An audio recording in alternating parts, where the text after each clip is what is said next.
case studies in participatory research from the Pacific and Southeast Asia. I'm your host, Sonia Palmieri. I'm from the ANU. Thank you for staying with us for the second last session. Hello, Natasha. Please come join us. Sit. This is the second last session of the conference. I hope you're feeling inspired, a little bit exhausted, but happy to participate in this panel. As the name suggests, we love a bit of participation, don't we, everyone? Yes, and we particularly love participatory research. So I'm delighted to introduce our 5 presenters who are actually presenting their insights on 4 different research projects. These research projects were undertaken in Vanuatu, Indonesia, Cambodia, and PNG. So, to discuss understanding voter motivations in Vanuatu through adaptive research, a copy of this report, amazing report, is available here. We have Seman Saraken, who is the Senior Governance and Leadership Coordinator, Department of Women's Affairs, Vanuatu. We also have Mr. Wilson Toa, who is the Country Manager of Balance of Power in Vanuatu. To discuss turning the tide, worker organising and the future of labour in seafood, we have Dr. Ari Masalam, Program Advisor for the Freedom Fund in Indonesia. To discuss empowering women in leadership positions through development aid, evidence from female councillors and civil servants at the subnational level in 3 provinces in Cambodia, we have Sophany San, Gender Specialist for GIZ in Cambodia. And finally, to discuss advancing gender equality through decolonial research and knowledge generation experience from the Weavers Research Project, we have Dr. Orovu Sepoe, Gender Equity and Social Inclusion Specialist in PNG online. A warm round of applause for our presenters, please. Now we wanted to try and make this a discussion. So what I'm going to do is ask each one of our presenters to give you a very brief overview of the research, but then we're going to have a very structured discussion because that's the best way to understand everything. So we're going to start off with Seman and Wilson. Could you please give us a snapshot of your research, please? Thank you, Sonia, Dr. Sonia.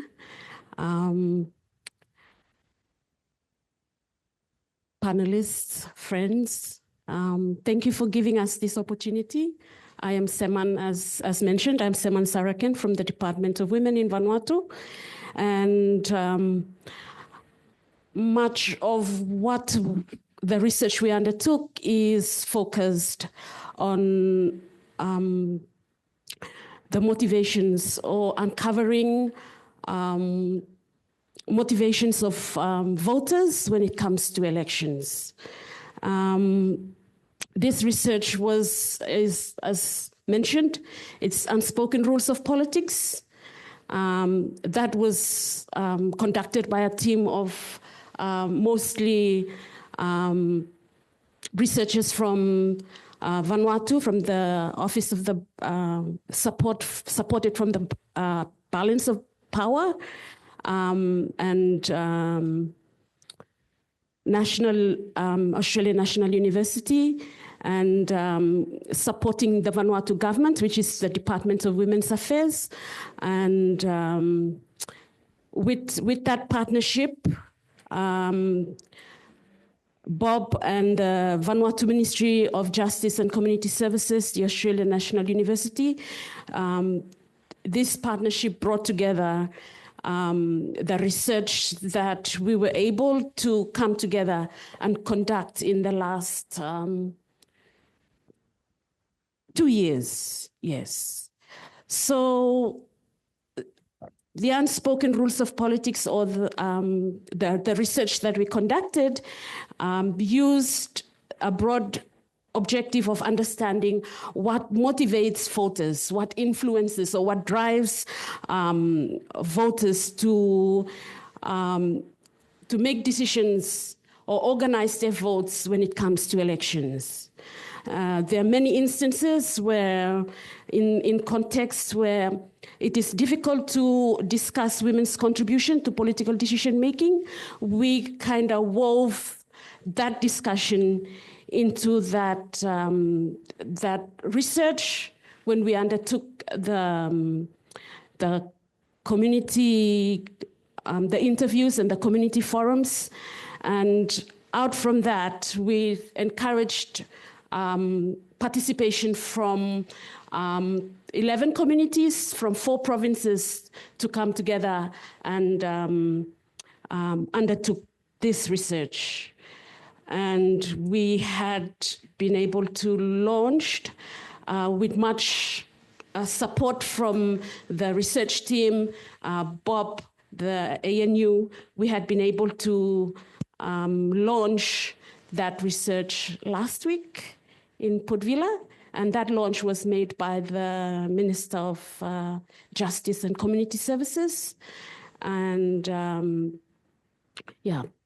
so basically, maybe I'll stop here. Yeah, thank you. Perfect. Thank you very much, Seman. Sophany, no, it's Ari is next. Yeah, I have the list. It's right here in front of me. Ari, can you tell us a little bit about your research? Oh, It's fine. yeah. Okay. I'm supposed to show my slide, but that's fine. I'll just skip that. So the research that I'm going to share is about, we actually contracted Sydney Southeast Asia Center of University of Sydney to do research about the workers organizing in seafood sector, because this is a sector that's like the least organized sector because of the nature of the work. They are like working in different parts of the globe, basically, because like Indonesian fishers are recruited by different vessels in Taiwan or different other countries, but their operating might be in Africa or in Latin America or any other places. And even in the country, inside the country, it's difficult to reach these workers. So this is very particular challenge. How do we organize these workers? And we contracted University of Sydney to do the study because they have some expertise there about engaging with difficult to reach workers. But also another group of workers we are trying to reach are those who are processing the fish, mostly women working for seafood processing companies. And some of these companies are very difficult to get unionized because they are often located in places that's not easy to monitor, in small islands or areas like that. So most often the women are facing some threats in terms of their freedom to associate, basically. So those are the kind of specific challenge that this research has been done, and it was recently completed, and we have published it on our website. Fantastic. We love recently published research here at the ANU. Sophany, could you please give us a brief kind of introduction into the research that you've been doing with local councillors? Okay, yes, thank you so much, Dr. Sonia, for giving the floor. So now welcome to Cambodia. So my research is grounded due to the underrepresented of female councillor and civil servant at the subnational levels. So if we look at constitution, Cambodia constitution, and like a kind of strategy is registration already support like in terms of policy. But if we look at the national level have improved, if we look at the subnational level, still challenges. So for example, like in the position of governors, we have only like 8% of women hold that position for the whole Cambodia. And if we look at the board of governor, of course, we have like around 20%. Yeah, so it's very low. Yeah. And then in terms of female councillor position seat at the district and municipality level, also very low represented, even though they're increasing from the 2029 mandate from the like 13.4% to 17.5% in this 2024 mandate. So, and then this is grounded from the baseline study in 2022 as well, that we found that many women face a lot of challenge and they hesitate to take the role of that position. And then based on the study that engaged women during the baseline study in 2022 and the development aids program, it needed help to have a kind of intervention to them.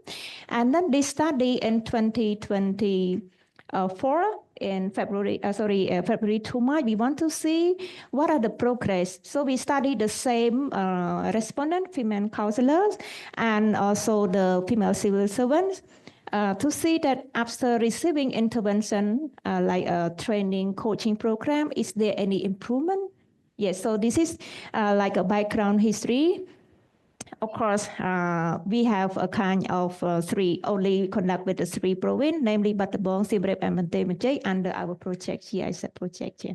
Thank you. I would like to stop here. Yeah, can have a more discussion. We're looking forward to more of your discussion as well, Sophany. Thank you. Orovu, what is the Weavers Project? Thank you, Sonia, and thank you, panel members. The Weavers research was commissioned by the International Women's Development Agency and funded by the Australian government. The acronym Weavers stands for Women's Empowerment and Voice for Equal Rights.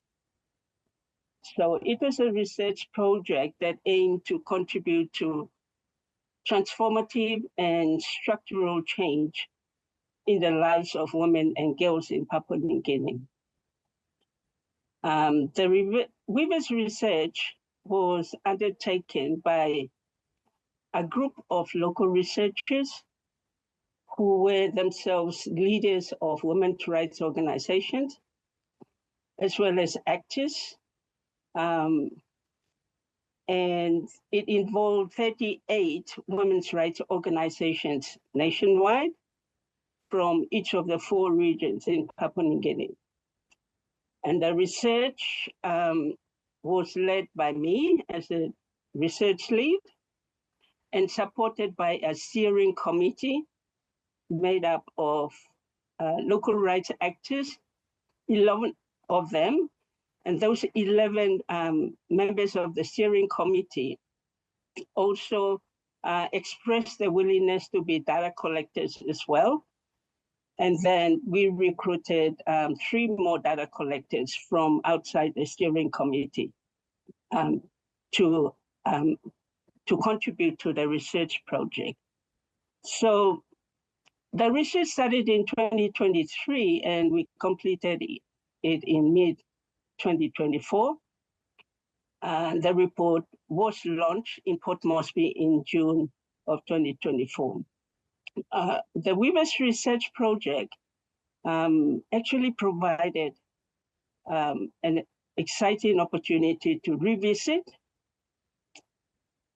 investigate, and understand the broader landscape of women organizing, or the women's movement in Papua New Guinea.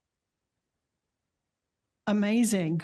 I'm sure it's been very impactful. In fact, I'm sure that all of the research that's being presented here today is very impactful. But the reason we've brought this panel together is the particular way in which the research was conducted. So I'd like to go through the panel again, this time with the question of what elements of the research process made it participatory. So I might start off with Team Vanuatu. Thank you. Thank you, Sonia. And as mentioned, much of our research has been done in the past, looked at the experiences of women and how we could address the underrepresentation of women. So some of the commitments that government has made through the National Gender Equality Policy, and we had conducted a couple of research, one of which is looking at the experiences of women, and we also looked at the profile of political parties and how what are their gender profiles, the gender profiles of political parties. But for this research that we are undertaking at this point in time, it is different in the sense that we've had limited research on actually talking to people in the community who most often, they're the gatekeepers. They give you access to creating conditions for candidates, for women candidates, and how, if they met the criteria or not, to be able to be participating or playing in the field of elections and politics. For us, we've had limited research on that. And so this research for us is important because we're able to go down into the communities and talk to church leaders, talk to chiefs, for instance, talk to the political party leaders, and try to understand how communities decide, organize themselves when it comes to organizing themselves to get someone to get elected, organizing, exploring that decision-making process where they consider who is most eligible to stand. We've had results in elections in the past where there's not many women who are contesting, and the success of it is very minimal. And for such, we felt that this research was very important. And for me and the research team, the processes that we undertook was actually undertaking a scoping exercise whereby we spoke with relevant people in government, not only at national government, those who were responsible for elections, but we spoke with provincial government leaders who paved the way for us to go into selected communities. And they gave access for us to go there and protection, given that the issue of the understanding motivations of voters is something sensitive. And given that we belong to a very small community, it could be very sensitive when it comes to the discussions. But our research was able to conduct some of these things using an adaptive approach whereby we allowed a safe space for these discussions to occur. So the research mostly undertaken in the 4 provinces with 11 communities allowed us to take in questionnaires, and participants were given close-ended questions, giving them the opportunity to reflect on how they've voted in the SNAP election. We've had a SNAP election, and we're going to have another one soon, next month. And that is some of the realities, the challenges that also contributes to the minimal success of getting women into elections. We got community forums, and we have interviews. Community forums were undertaken in the communities where we had Wilson, who we used adaptive approach whereby people were able to, we welcomed everyone to be part of the discussions and used an adaptive leadership approach, adaptive approach to encourage the participation, making sure that the women, the young people were also part of the discussions. Before we went into the communities, we also ensured that we did trainings for volunteers in the community, given that I might be from Vanuatu, but I may not have that inside information about some of the communities that I am, where we surveyed. So we gave trainings for volunteers, and they assisted us in situations where if there is if there was language barriers, they were able to assist in asking those questions. And that for us, it was capacity building for the people in the community as well. The research was one that we felt it was something we agreed with the community that information we will gather from them would also be taken back to support, to be given back to them. So they were also part of our validation before we launched the research. Seman, I might stop here and get. I might keep. I'll let others also have a. Yeah. Wilson, was there anything that you particularly wanted to add to this first question? Or would you like to let your charisma shine in the next question? Yeah, that's a good idea. Ari, can you share the process by which your research project was and what defines it as participatory? Sure.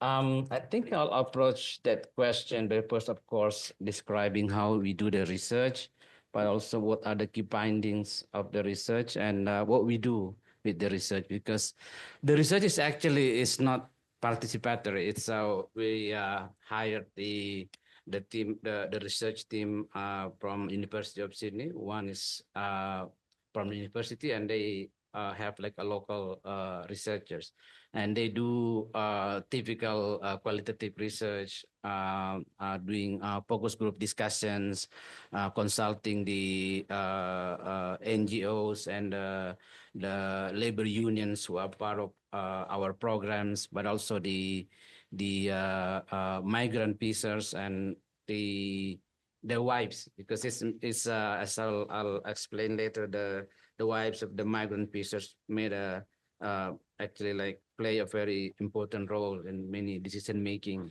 of the migration. So yeah, so that's how the research done. It's typical.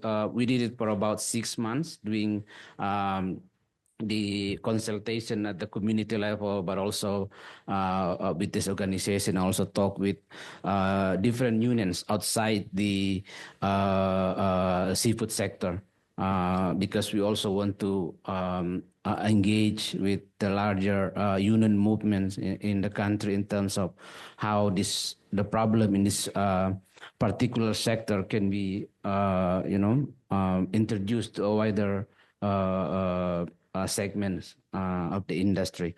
But some of the main findings of the study is actually showing that out of the 3 approaches that our partners are using, they are doing, of course, advocacy and then providing services like legal services for the workers who have problems or education.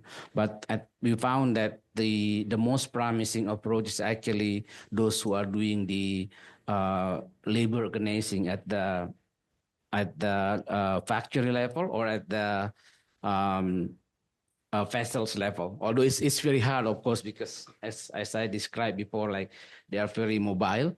But we see this is most promising because that's really building the capacity of the workers to do collective bargaining with their employers, and also actually has more capacity to demand for policy change, because often like having more policies doesn't mean actually a better implementation at the people's level. So we really try to make sure that we have enough resources, because of course the problem with organizing is, of course, it's a slow burning process, and also like we cannot really promise see the like what are the results in the shorter terms. So we try to make sure that these three levels of work, organizing and then servicing and the organizing actually contributed to the main goal of building the workers' power. And that's where actually we use the research, because when we talk to we consult the partners, say, hey, that's easy to say, but we in the field it's really difficult to reach these workers, or even just to get them unionized. They are so afraid that they're going to lose their jobs if they get close to us. It's very a real challenge, and we understand that, but at the same time, we cannot let that kind of situation to say, okay, then we cannot do the organizing, then do something else. So I think that's the process. That's how the participatory process really taking place, because we use the research actually to read the landscape, but also like reading the actors who has the most leverage in making the change. And we find out that women is actually, they are not like the main part of the industry, but because of like when the husband are away, many of the decisions are actually made by this movement about how to make sure that the migration of the husband while they are out. Sometimes the husband are like cannot be contacted for a year or even longer than a year because they are out in the sea. They never really reach the land for that long. So it's the only way for us to be able to get in touch with the workers is through the family, especially the wives, is because usually they will still try to find ways to get in touch with the wider network of these workers. It's through Facebook or whatever means that they can use. But yeah, we found that women, although they are not part of like the main part of the industrial relations, but they're actually very powerful in actually pushing the change. So this is the kind of I think how do we claim the participatory elements, because we really try to find who has the leverage, and also like where are the change that we can push both at the community level until we can have proof of possibility, like this can happen. Then we can start negotiating with government, negotiating with the mining agencies, that if you keep doing this kind of practices, it's actually your industry that will be broken down, because we are also trying to engage with the buyers, like the end buyers in Europe or and telling them that you cannot, this is not a sustainable industry that you are doing, because you basically allow those who are making the bigger profits to keep making profits, while these workers basically has to, pay for their job. It's basically because these workers are being recruited. They most of the time they end up being indebted, because even before they left, they have no papers, and all those papers are provided by the recruiters, and that means more costs.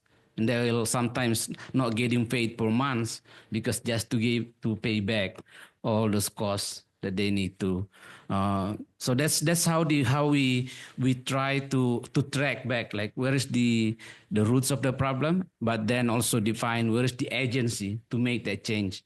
And often the defining the agency is not like the typical kind of understanding of the agency. And I think that's also how we use this study to really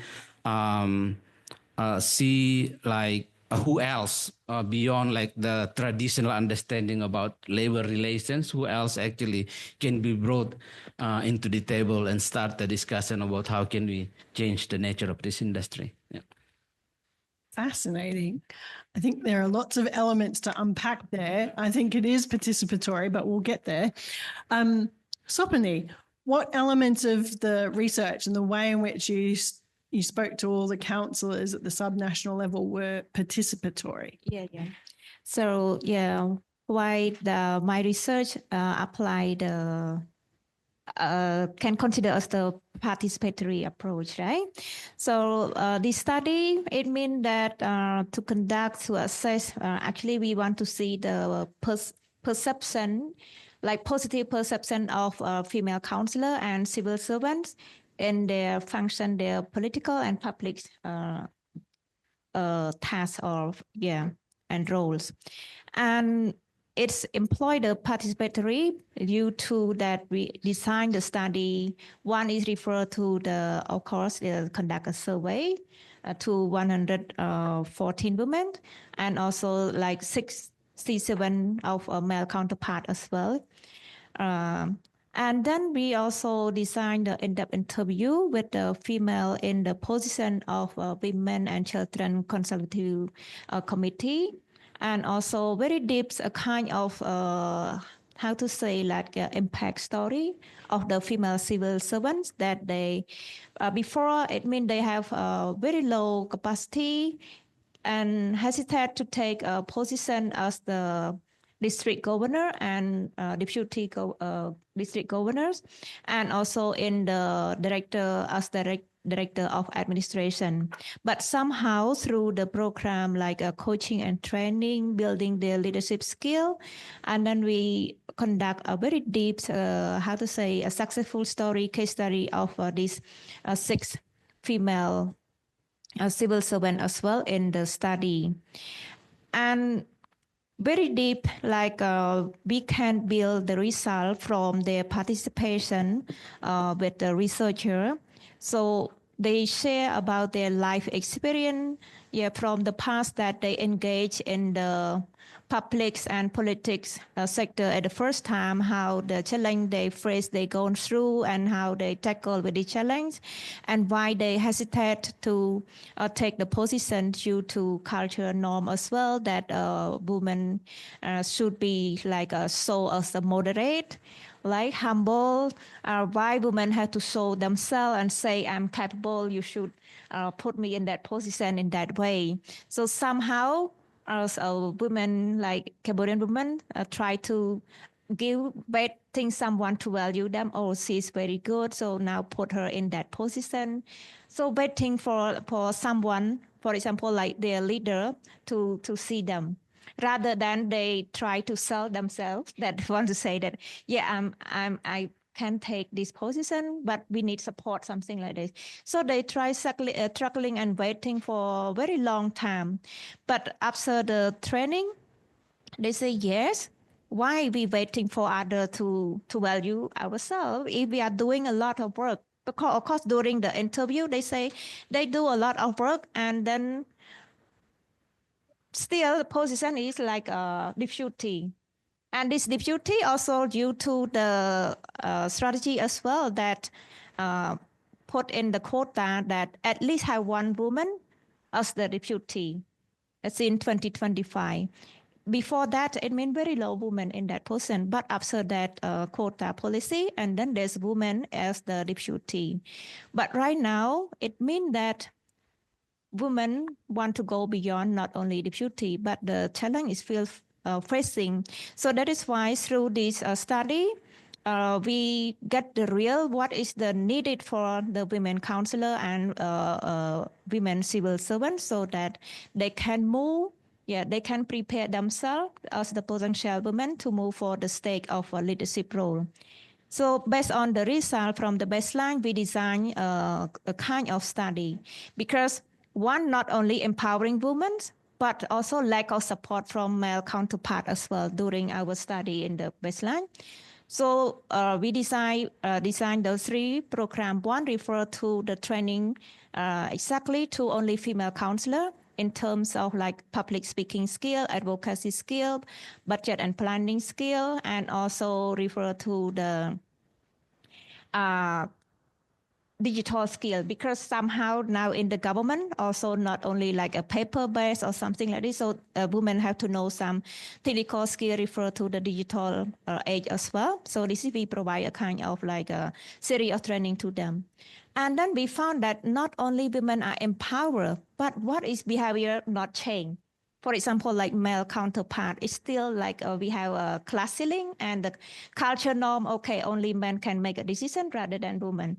So we decide to provide another training called GESI, Gender Equality, Social Equity, and Inclusion. So this one required to male and female as the board of governor and the administrative director, deputy director to come for this training as well.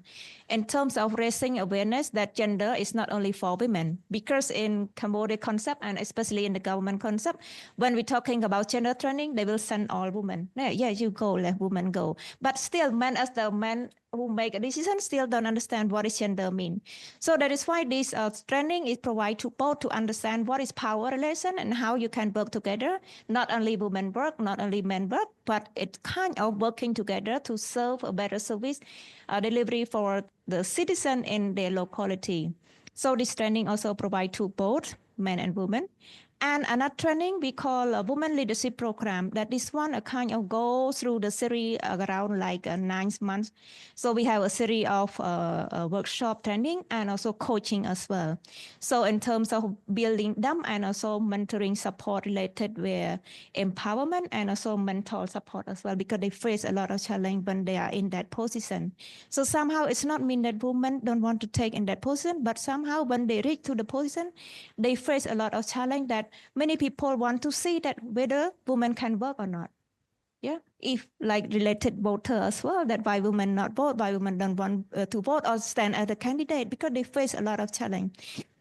So this program, I mean, try to help them in terms of building them capacity and yes, so this is the process of we are doing this. So it's a kind of participatory, because of we can build the intervention, respond to the needs. And this training is not about the development partner doing, but also engage from the government as well. So there are three engagement. One is Ministry of Women Affairs also engage in this training.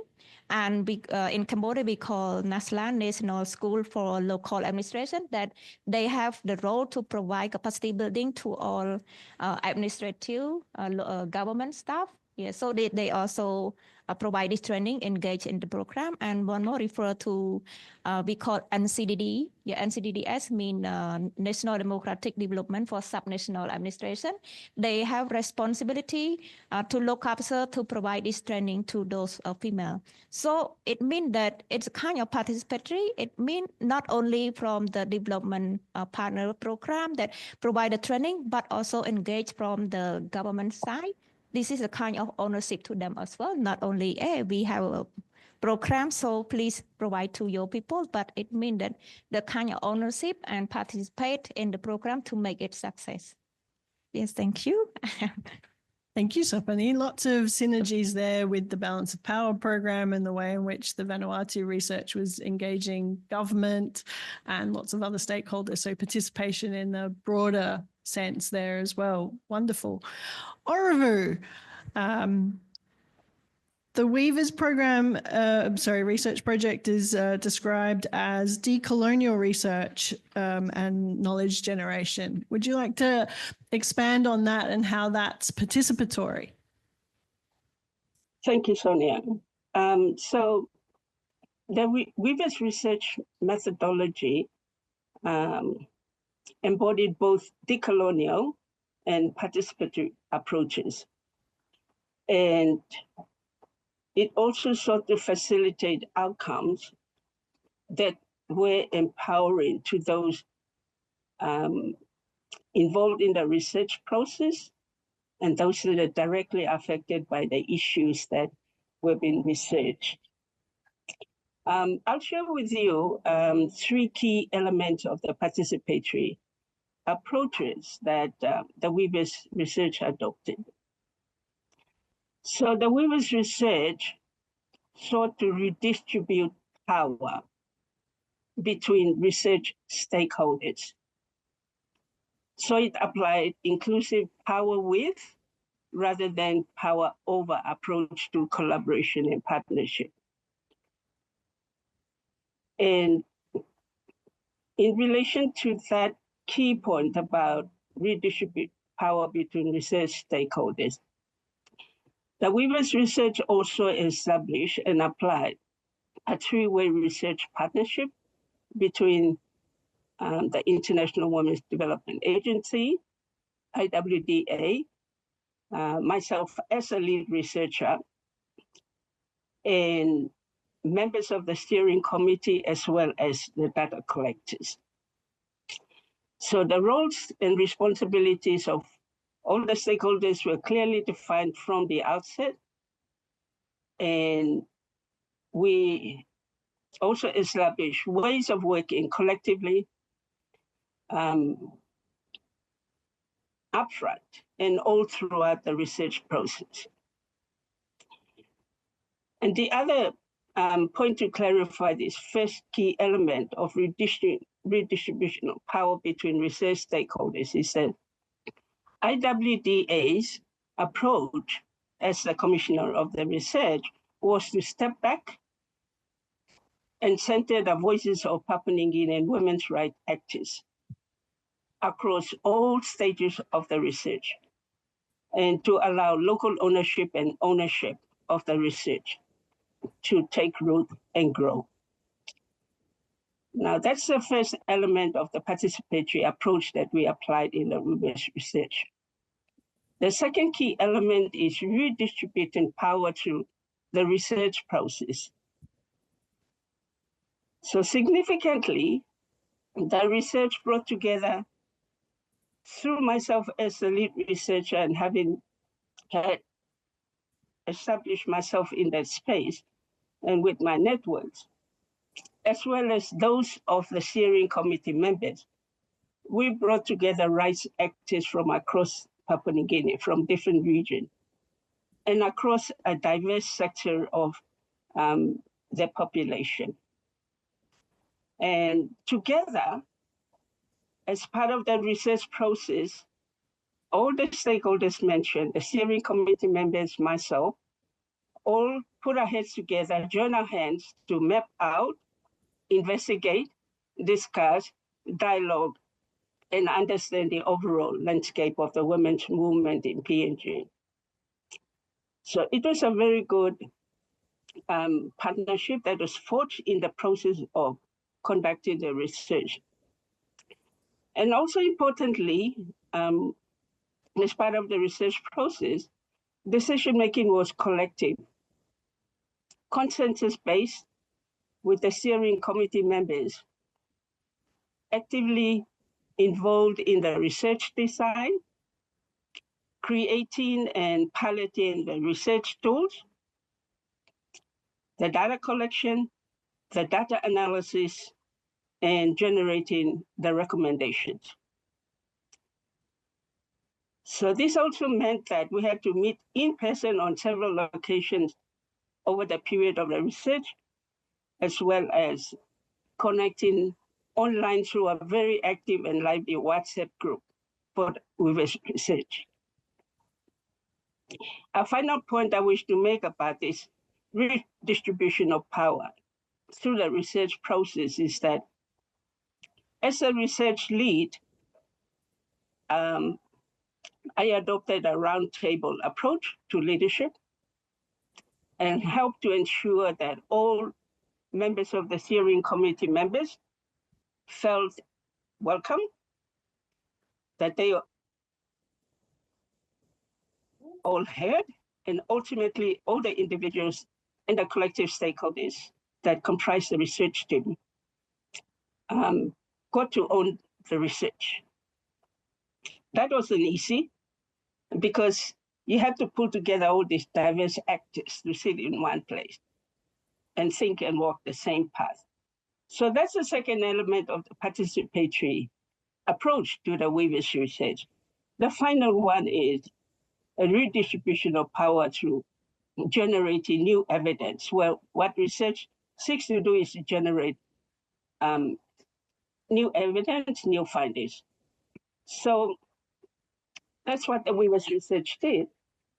You see, the context in which we were doing the research in PNG is that there seemed to be isolated activities, everybody running with their own agendas, working in their little corners, their little tabs, and that nobody is connected. But in the research, we found that this is, if you like, the appearance, but through the research, we came to find out that there is a women's movement. There is a women's movement in spite of these first impressions about being disconnected, working in isolation by women's rights organizations in PNG. And the most important finding was that there is indeed a collective consciousness.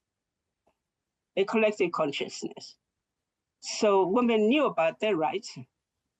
So in spite of weaknesses in organizational linkages and partnership, that consciousness about women's rights was shared by all women's rights activists, including members of the steering committee members, who also reflected on the organizations that they have been involved in all along.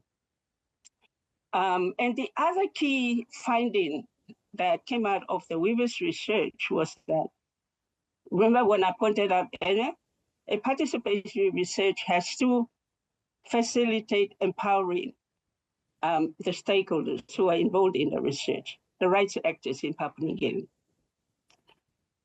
And we also found that amongst all women's rights organizations, we complain, we say to one another, why is the government not coming on board to support the work that women's organizations do? The government has the mandate to look after the female citizen in Papua New Guinea, of course. But we found through the Weavers research that the right to demand government accountability is a critical gap in the women's movement. That's what the research found. And this is injustice. And this is what the women's rights organizations had to wake up to realize that it is injustice for the government to overlook them, to sweep them under the carpet, not fund them, and not look after their interests and their needs and their priorities. So those are the two key findings that came out of the Weavers research. That there is such a women's movement in PNG, is collective consciousness. You ask any woman in any corner of PNG, they know what their rights are. Even women in the settlement went at length to explain what their rights were.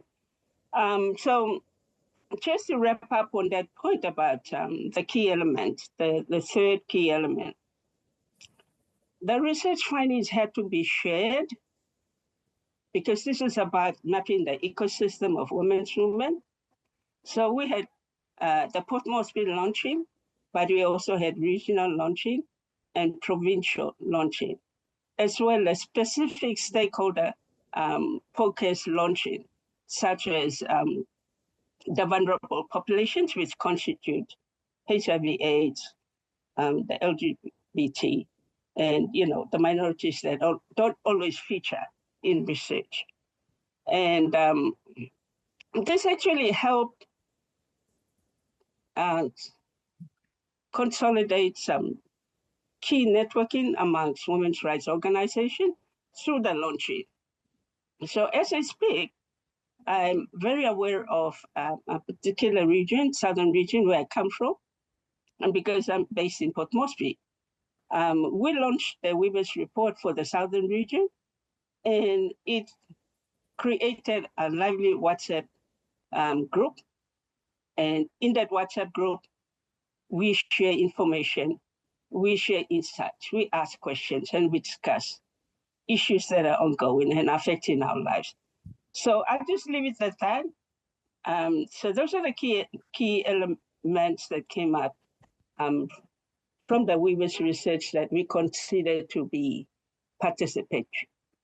That's unbelievably great. Thank you so much, Orovu. Thank you for raising the question of power dynamics in the research team as a kind of a mechanism of making it participatory, but also the idea of a WhatsApp, Facebook group. I have no experience of that personally. Incorrect, I do. And the importance of those groups and keeping everyone on the team together, and also multiple launches to bring it back, not to keep the knowledge in the hands of the few researchers. Now, because I have been so enthralled by these research projects, I have not been keeping very good time. So what we're going to do now is do 2 questions in one. So the next set of questions are around, let's take a more critical approach to this idea of participatory research. What are some of the advantages that you've all discovered in the process of doing this research and this type of research, but also what are some of the drawbacks? So again, we will start with Team Vanuatu. Thank you, Sonia. Probably before I answer that question, I'm going to give you a context on, and probably from the program that funded this research. I mean, the Balance of Power is a social norm program. We're working with both men and women, but to legitimize and recognize women in leadership. Vanuatu is known for its political instability, and I guess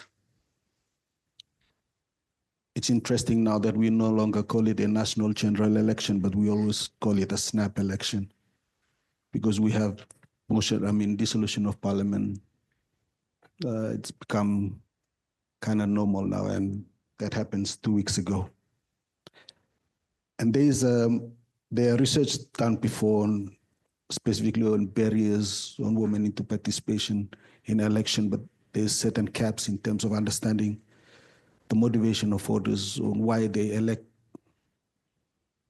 the same people for 44 years and nothing has changed.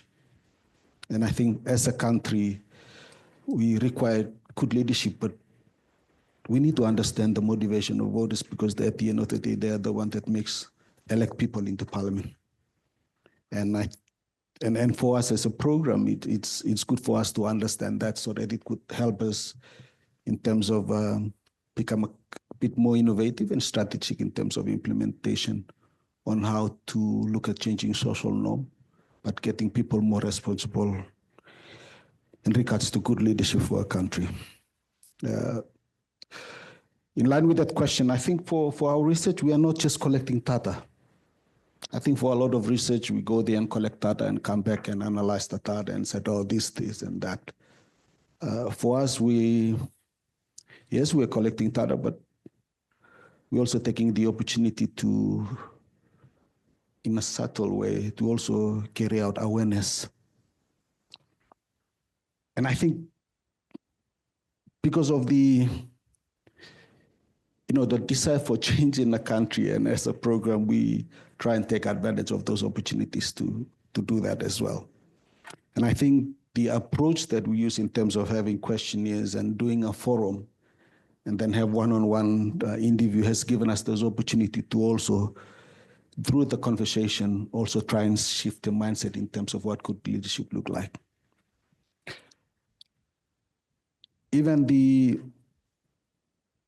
we very carefully, in a subtle way, try to show them what good inclusive government looks like as well. And I think that is the frame of our research. The first one is about understanding the motivation of voters, but the second one is about what good inclusive governance look like. And I think a lot of research, we just go and collect data. For us, we try and also give them an opportunity. You can tell what you want in terms of a good inclusive government. And I think probably for this research, this is quite a unique side of it. And we are, and I'll use a word from one of our research team that she always used. It's a multi-pronged approach. We are doing a research and we are also implementing our activity as far as our program is concerned. So it's not just a research, we are also implementing an activity. And I think the unique thing about this research is the fact that we are all Ni Vanuatu doing this research. And I think at times we forget that we are doing a job. It's about nation building. We want change, that's why we do that. I mean, 44 years of independence, and yet we've got, we have 6 women in parliament. There's only 2 that went for the second term, but you have more or less 52 men making decisions for the 44 years. Okay. It's an opportunity for us to also let people know that, this is an opportunity for shared leadership. What is wrong with women getting in and asking those questions? Are there enough beds in the hospitals? Are there enough chairs in the classroom? Men are just asking about how many preachers can I build? And I think that's the uniqueness of this this research and the approach that we've done. Though we've got a lot of support from ANU, yet we try and make that feel an homegrown research that people understand we do care. That's why we collected those data. Thank you. Wilson, sorry. Do you have any ideas around whether there are any drawbacks to doing this kind of approach? This is expensive. It's not an easy.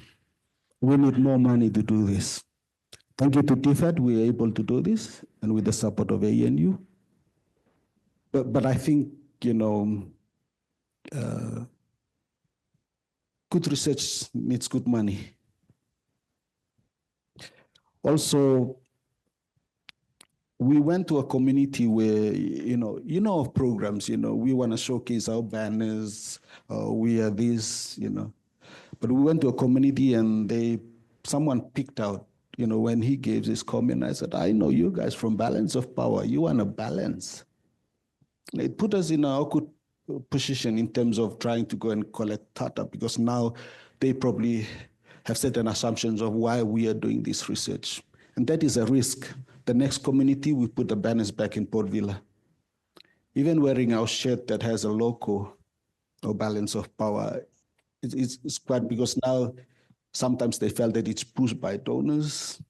And I think for us, it's the fact that all of us are Ni Vanuatu, we speak the language, and probably we show that we care more about what we're talking about. It's not just collecting data. It helps. But I think, good research needs good money. Good money will produce good research. But I think the key needs to be homegrown. Thank you, Wilson. And I think serve a clear purpose, not just to do a report, but it serves the purpose of how we could make certain interventions to change our country. Thank you. All right, Ari. Now, I'm going to be really mean. Can you add, not supplement? So don't say the same things. We know this is great research. It requires lots of money.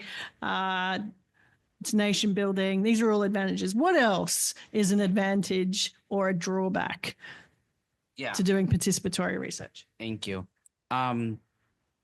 It's definitely one of the I'll start the advantage. I'll start with the good news first. The advantage of course, like, as I said before, the research itself is not participatory, but what we do with the research is actually what is really participatory. So, I think what we do, we really try to use the research is as a way to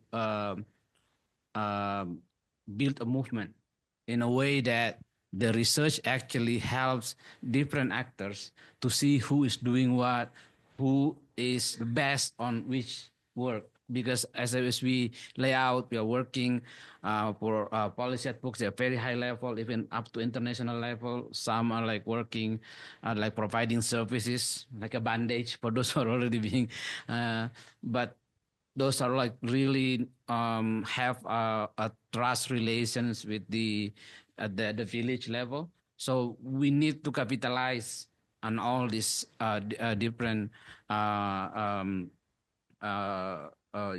best strengths of each group that they bring to the table.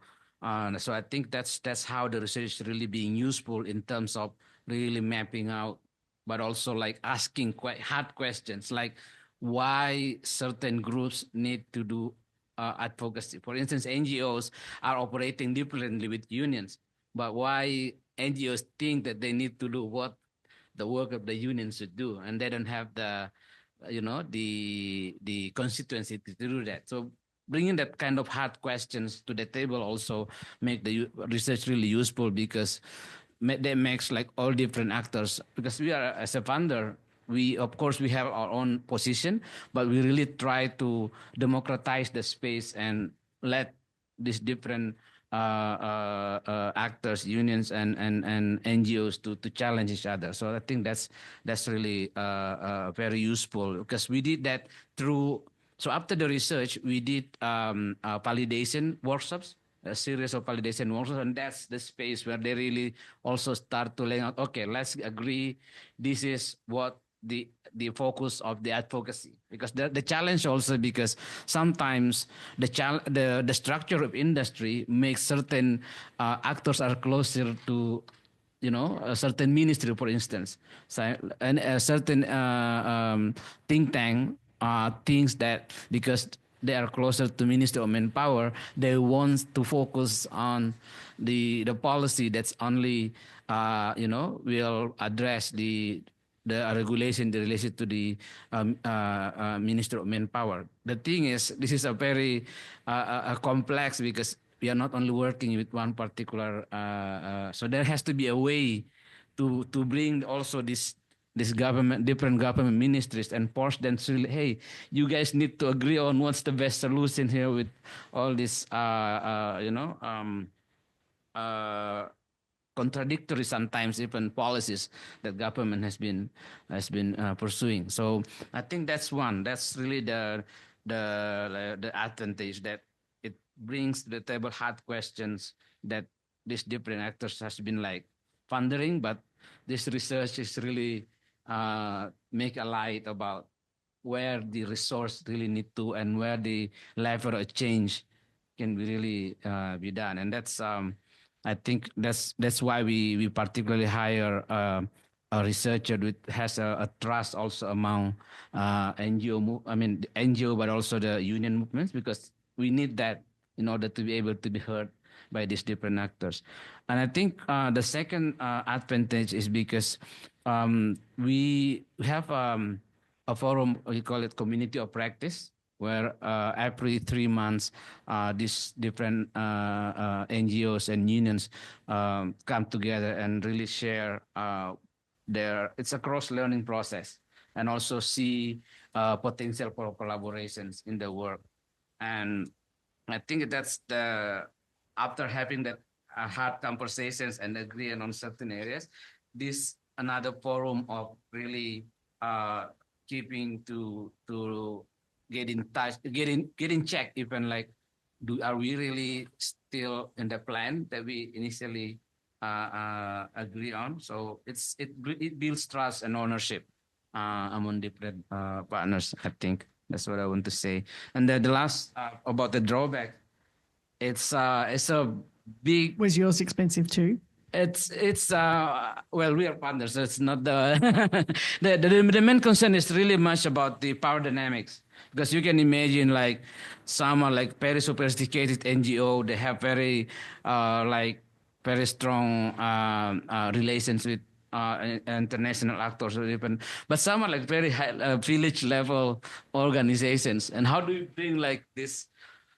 They speak different language, they very different kind of. So it's definitely a big challenge of creating more equal relations into the table. It's we have been running this project for 3 years now, but I think we are still like in a very baby step in that. It's like at one point we're making progress, and at some other time like we are way back. So it's I think it's the dynamics there in terms of like how do we see progress even in terms of that.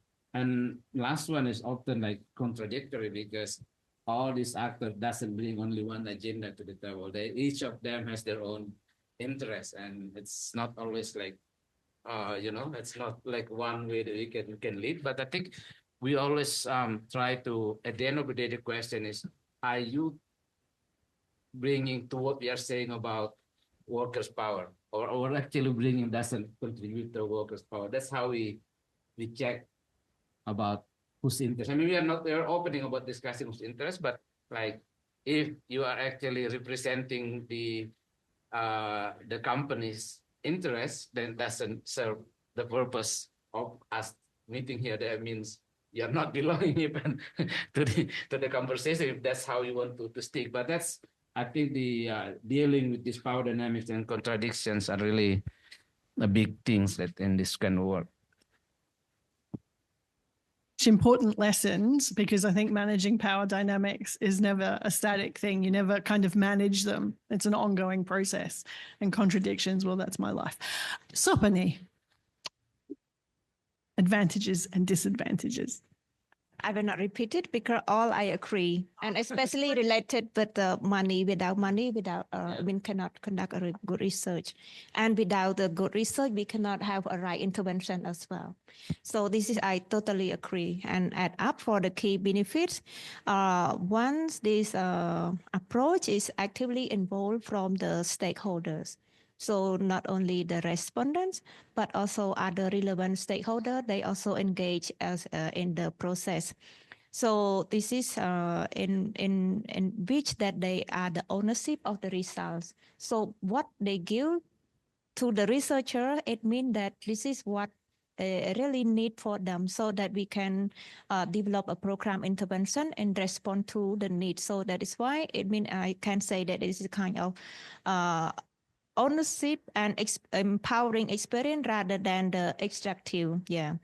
And another one, it can build the strengthened network, because after the conduct this study and training, for my case, still have a kind of network. We create a channel of communication that all the respondents who receive the training and the trainer, they are in the group, and they still keep on question and answer and motivate them so that they can grow not only during the training and then leave them alone. So this is one benefit that I can see that from this approach.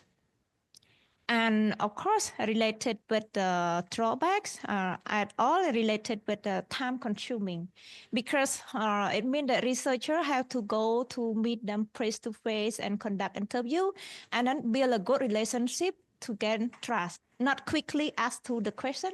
Of course, we have a semi-structured interview, but before that, we build a good relationship and then deep dive in their life, something like this, so that they can trust us, and then they explore what they face and what they need, or something like this. And somehow it also emotional affect as well.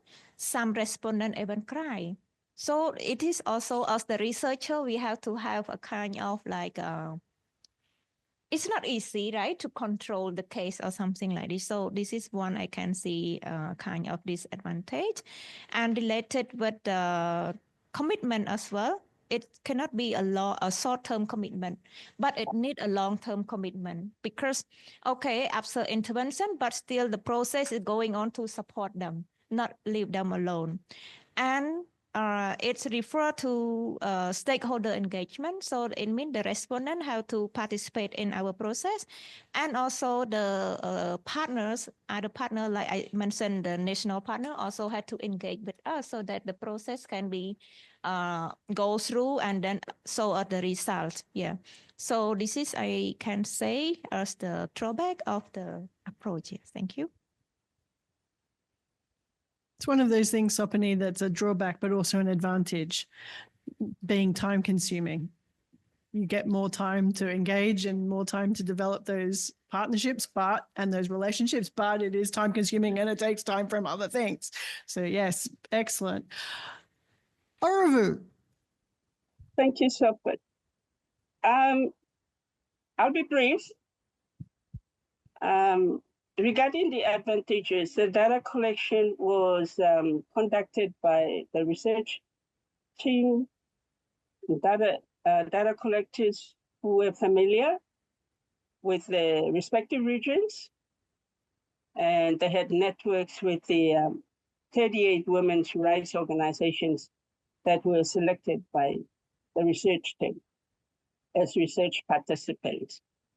So with that lived experience in the respective regions, their knowledge about the context and the stakeholders, they could adopt the data collections to ensure that we were collecting the information that would fit into the research analysis. We also tried to put a PNG touch to the research methods.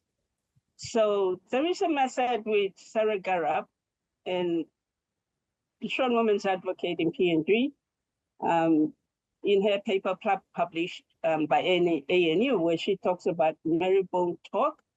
So Maribong is literally translated as when women meet. You can have a discussion and hear them out in that space, which is a safe space for women to talk about issues that affect their life.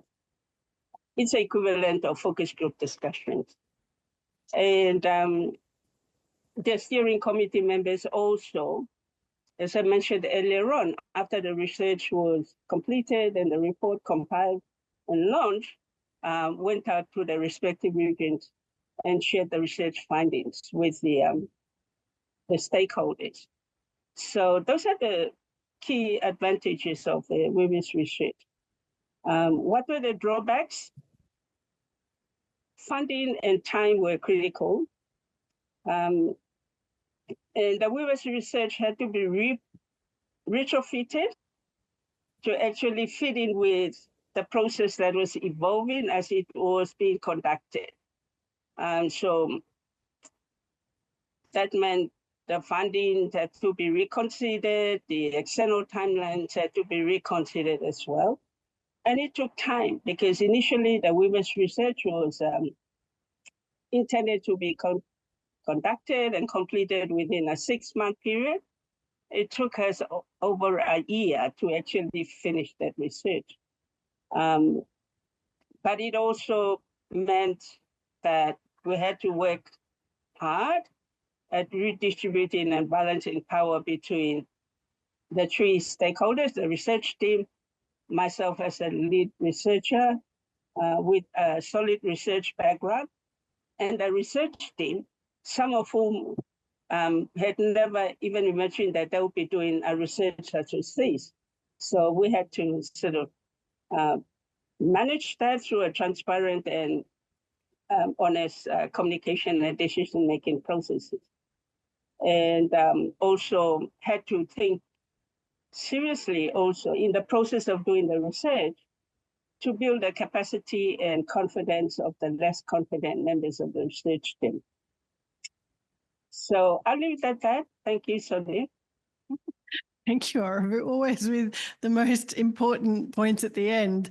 And I want to take a moment to say that in the spirit of adaptive sessions at the AAC, we are going to now open up for questions. I know there was another question, panelists, but maybe you could use some of your answers to that in responding to questions from the floor. I just want to make sure that everybody gets an opportunity to ask a question. There's already a hand up. I love that. Hello, sir.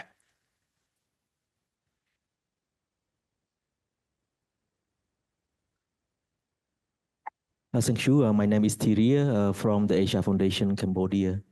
Actually, it's quite interesting to create this panel discussion about participatory research, because now it seems like trendy in my country as well, because when we conduct research, maybe a lot of stakeholders always ask about is it participatory or not, and good to know about the practice from the case study.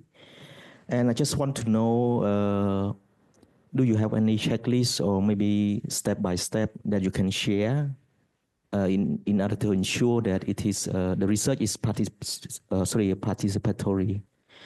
And I was asked as well during in my country, after we conduct the participatory research,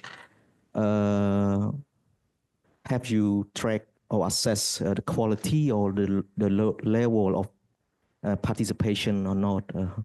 For example, how much that everyone participate or something like that, and how you did it? Because for me, I'm not a researcher. I just want to know about that, something like that. Thank you so much. Thank you for the question. What I'll do is take a number, and then we'll have answers. We have a hand here.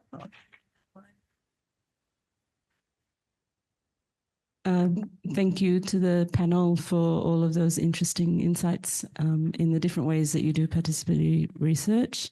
My question is around credibility or defensibility of the data that you have collected and how you ensure that you maintain that. Because I think if we all have different, you all talked about the methodologies, I assume that there was a contestable way that you defended that methodology so that you could prove that you were collecting robust data in a defensible way. And I guess the reason for my question is once we've published a document like this, often our intention is that it'll be used by policymakers or people who are going to make a decision about something. How do you ensure that the different methods of participatory research is still defensible and is still adhering to some kind of, I don't want to say international best practice, but yeah. And there's a question from Sandara. It might not be the most sensitive of questions, but Wilson, you said something which often comes up and kind of rankles. You said good research needs good money. Then you said you were told in one of the villages that you're from, what's the acronym for your, that you're from balance of power and that your research was driven by some donor. You've also in the following sentence said, we need localization of this research. I read a bit of contradiction in this. So my question is, what input or priority do Pacific Island governments put on such work that you do? What will happen if such donor-driven programs weren't there? How do you get real local ownership to such programming? And maybe if our government started putting money where their mouths are and into localization, we may have more traction on such extremely important work that you do, which isn't getting much traction right now because there is that perception that it's coming in from, it's being driven from outside. I mean, it's great work, it's needed, we all know it's needed, but anyway, that's my question.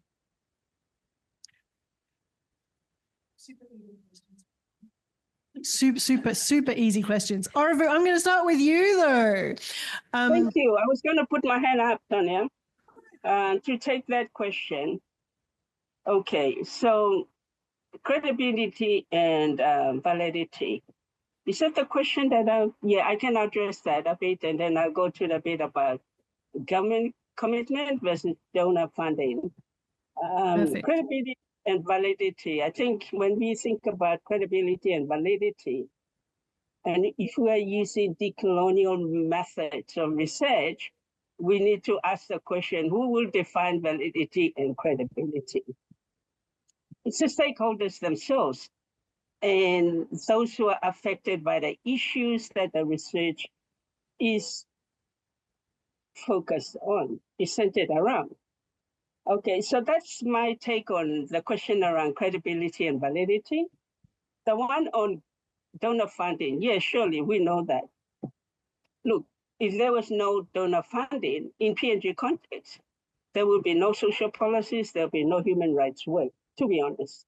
So I take that point from that perspective as well, but also to say that the women's research finding was that bit I said about women not realizing that it is injustice on their part as citizens of the nation of PNG that they are not funded, they're not supported in very important work that they do around rights.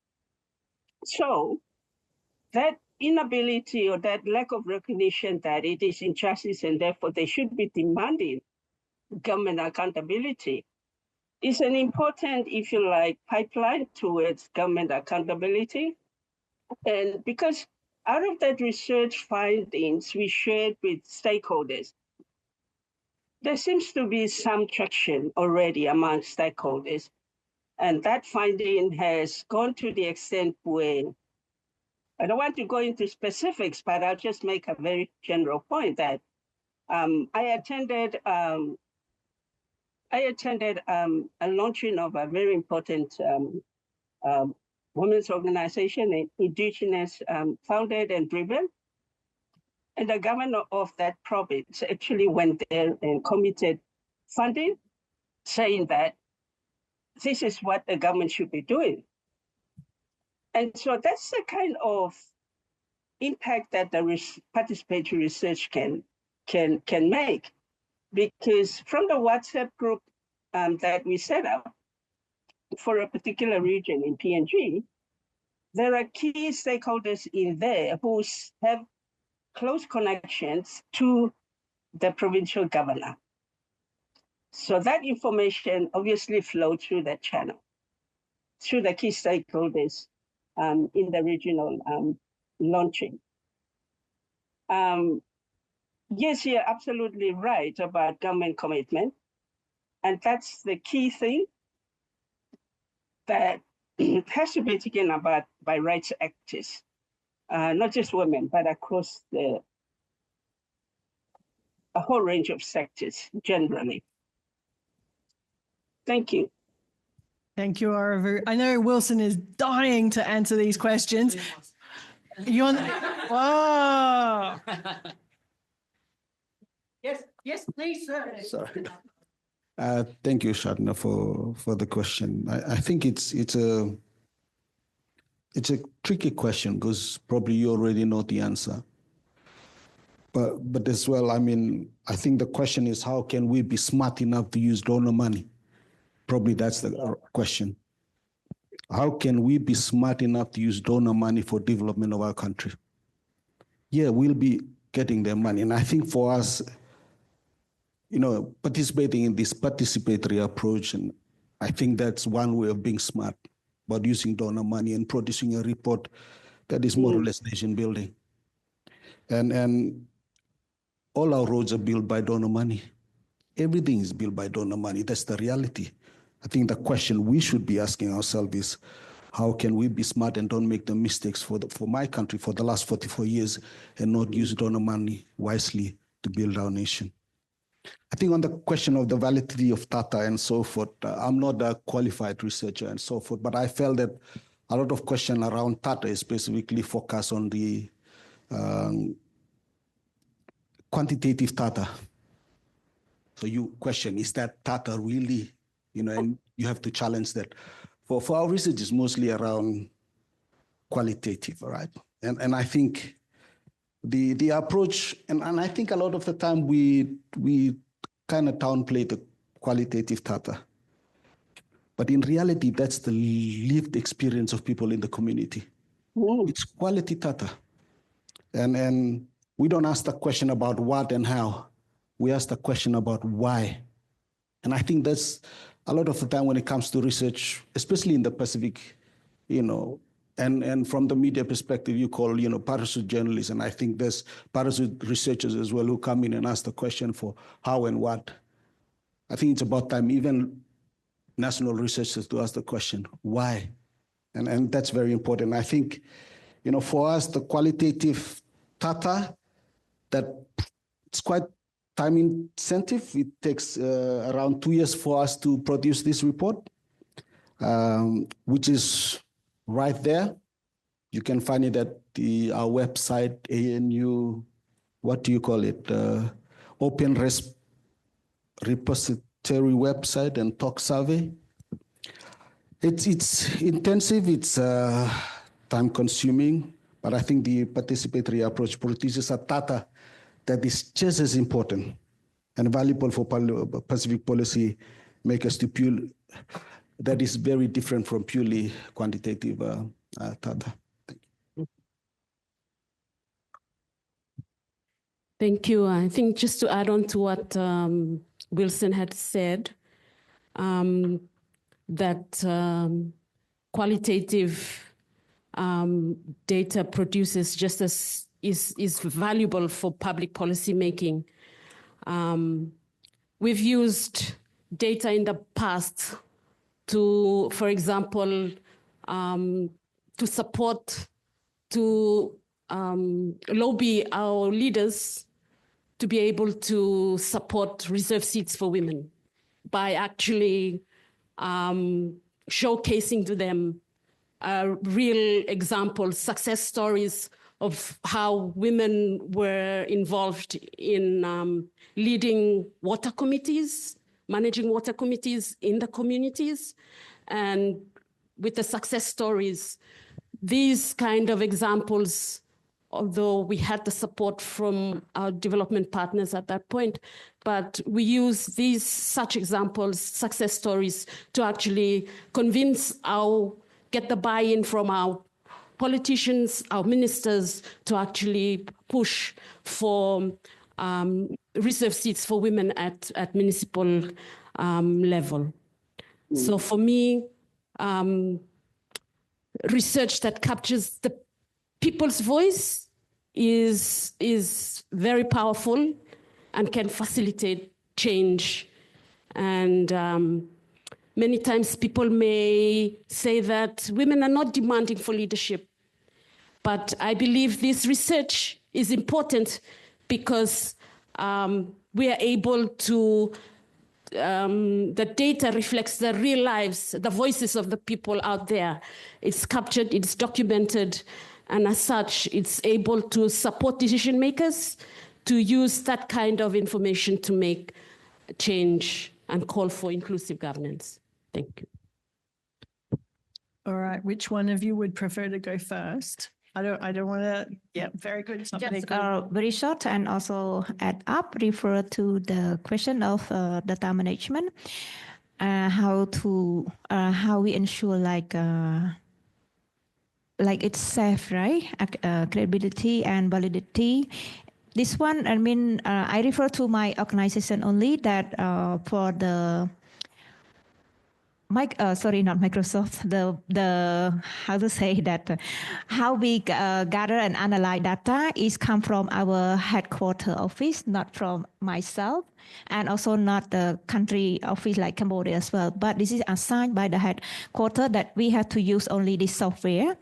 And also data management and storage managed by our M&E and also data management specialists as well. So after the conducting the research and analyze, so it is stored there. But now I also cannot go and access to that data as well. And also inform to the participant as well that in order to conduct this interview and surveys, we have a kind of very strict consent form in terms of this using of data. Yeah, and refer to the like donor tribe, and of course without donor we cannot conduct this study as well. But in my case, it means that all the question and research design and the program is not come from the donor, It's not come from my program, but it's come from the stakeholders. So government involved based on the study from the baseline, and then we consult with them that this is the challenge phase and this is the need of the respondent, like this female counselor and civil servant. So what are the programs that we assign to respond to them? So they are the stakeholder. They are the owner who designed the program, and we as the development partner just support in terms of technical and money. Yes. So and then the trainer also from the ministry. It's not from us. So this is kind of, I feel that it is like ownership, not a donor driven in my case. And also the result we share to the respondent themselves that this is you are participating in this research, this is your voting, this is the result, how you can see and whether you need further improvement, then this is based on your interview results, and then we get this, and then we provide this intervention to them. And also the government also take this result for further development of the strategy as well.